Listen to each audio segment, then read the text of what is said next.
Hello, and welcome to Reveal. I'm your host, Dustin Bittel, and today we'll be looking at the process of developing a costume design and how the look of the costume can either break or sell a performance. I spoke with Susan Mai, known as Sujay by several of her students, about this crucial step of the production process. Sujay has designed hundreds of costumes in her long career as a designer and costumer and has had the fortunate pleasure of working as either a costumer or educator for most of her working life. There's different ways to tell the story in a play. There is the script, of course, and it is interpreted by the director and acted out by the actors. But I give it the visual story. And the scene designer creates the environment, but I create the people. And so a costume has to be something that person would wear in the time that the period is set and for that occasion and what they're feeling, etc. Just like we choose our clothes every morning depending on the weather, depending on how much money we have, what we wear, what we're going to do that day, if we're going to go to work or if we're going to go to an interview or if we're going to go to a birthday party, whatever. So I have to tell the story through their clothes so that when they come on stage as an audience member, you look at that person and you can know a lot about them. You know what period the show is in. Because many times in period shows, the scenery is like a unit set. Mm-hmm. And it's going to take place many places, but like especially with Shakespeare. But by the costumes, you can tell what period it is. So the costumes tell the story then. They tell you it's set in this period, perhaps at this time of year, and it's going to be a comedy, or it's going to be a tragedy, depending on color, or it's a musical, depending on, a lot of things, color and textures and all those. So I tell the story in a way through the clothes. Okay.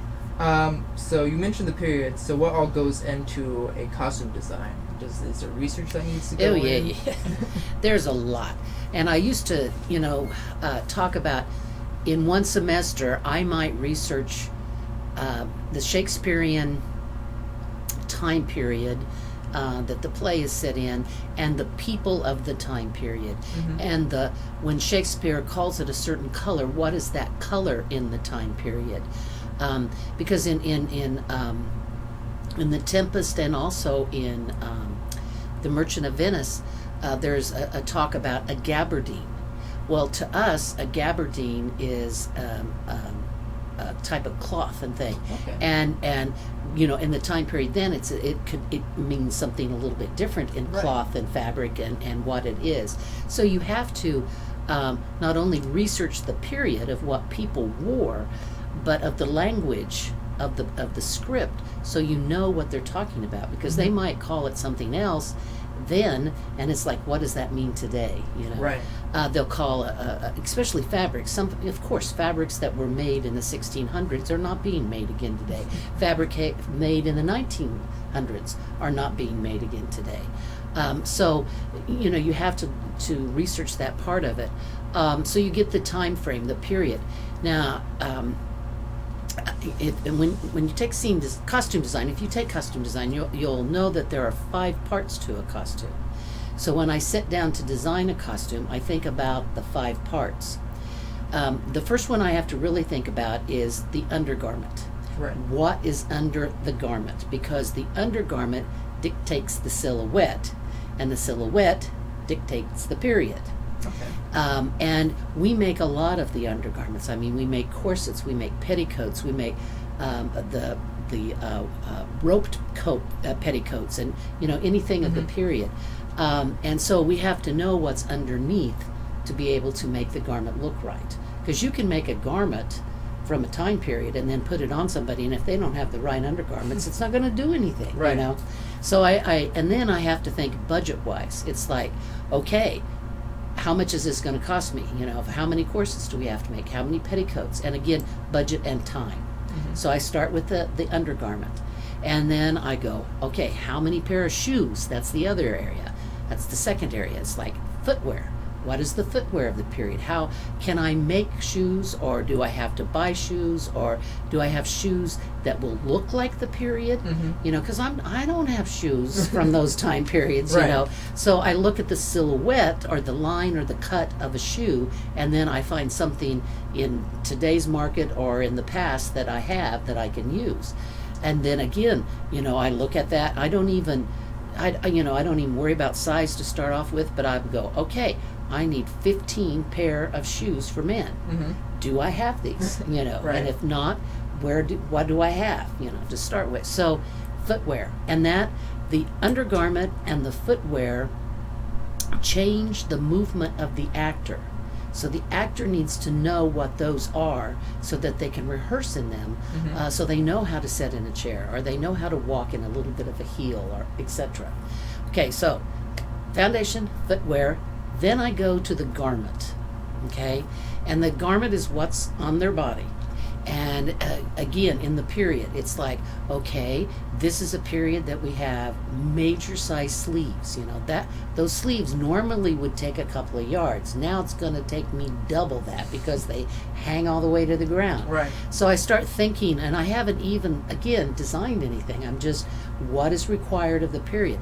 And what are the shapes? Because every period is broke into shapes, into, you know, sometimes women are wider at the shoulders and skinnier at the waist and wider at the bottom. So I think shape-wise, very sculptural, you know, about shapes. And I go, okay, I got this many shapes and this kind of, you know, and then I start thinking, okay, in this period, what was the fabric? Am I going to be able to show that, you know, or how much is that going to cost me? If I'm going to use silks, where should I buy the silks, you know, that's least expensive, you know, if I need a mass amount of something. So I start thinking, and wools, you know, because sometimes in the spring it's hard to find wools, Right. you know, at the stores, and so a lot of times I have to buy things online, or if I know it's coming up, I might purchase ahead. So that's the garment. And then I go, all right, I've got the undergarment, I've got the footwear, I have the garment itself, and then I go, what do I have to put on their heads? All right, do I need lots of hats? Do I have these hats? Can we make these hats? Those kinds of things I'm thinking about. I need to tell the lighting designer what kind of hats we're going to be using, you know, so they can think about angles of lights and things. And or any other kind of headwear. Wigs, any of that is important for me because that's a cost a lot of times is wigs. And then the last thing that comes at the very end, but many times it's the most important, is the accessory. Okay, because you have a t-shirt on and jeans and tennis shoes. Okay, what does the person next to you have on? T-shirt on, jeans, and tennis shoes. But what you choose to accessorize yourself with, a watch, glasses, jewelry, whatever, that makes you who you are. Right. So that's what happens in each period. And so you have to, it's very important to add those little bit of accessories because they make more detail about something. You know, it's not just a skirt and a blouse. It's a skirt and blouse with a brooch or something, you know, or a really nice little collar or some little thing like that. But those are important, and sometimes in different periods, the accessory was vitally important to the culture, the movement, everything else.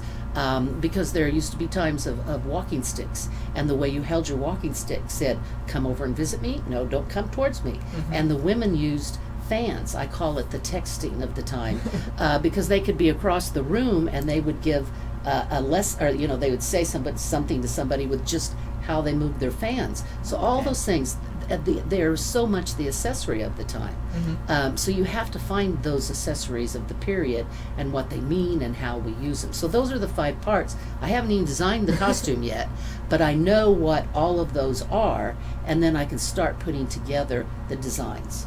And of course that depends on color of the scenery, or if, you know, musical or comedy movement. All of those kinds of things I have to take into consideration before I even put pen to pencil or go back in the combs and start pulling what I've got, you know. So once you've got that done and that in your head, then you can start going from there as the costume design. But lots and lots and lots of research. So like I was saying, I might do Shakespearean research in the beginning of the semester, and at the end of the semester I might be doing 1960s, mod squad or something, I can research all kinds of things, and so that's what I love, the research. The process of designing a costume is a long but exciting learning process. My talk with Sujay was very informative and longer than the time I'm allotted for these podcasts.